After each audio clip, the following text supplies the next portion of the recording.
আসসালামু আলাইকুম এভরিওয়ান। আজকে গিয়েছিলাম তালতলায় কিছু স্ট্রিট ফুড ট্রাই করতে। সো পাশে দেখি এরকম রাস্তার ধারে কিছু সাজলিক পেঁয়াজু সেল করছিল। সো ফার্স্টে আমি সাজলিকটা ট্রাই করি। সত্যি কথা বলতে অসাধারণ, বিকজ অফ হলো সাজলিকের 3 পিস মাংস, একদম সলিড পিস মাংস দেওয়া হয়।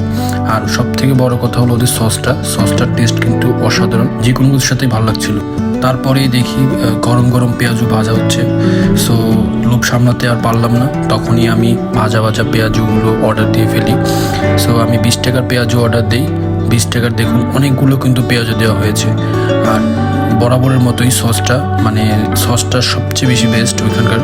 এটা দেখতে লুক লাইক বড়ানির মতো মনে হলো, বাট এটা বড়ানি না, এটা থিকনেসটা অনেক বেশি। আর হলো যে কোনো কিছুর সাথে খেতেই ভালো লাগছিল। তো পেঁয়াজু দিয়ে সসটার সাথে মিশিয়ে জোস একটা অসাধারণ ফিলিংস। সো আপনারা চাইলে আসতে পারেন, এটা হলো তালতলার আপনের অপোজিটে, আপনারা ট্রাই করতে পারেন। সো আমার ভিডিওটি যদি ভালো লেগে থাকে অবশ্যই একটি লাইক করে দিবেন এবং চ্যানেলটি সাবস্ক্রাইব করে দিবেন। ধন্যবাদ।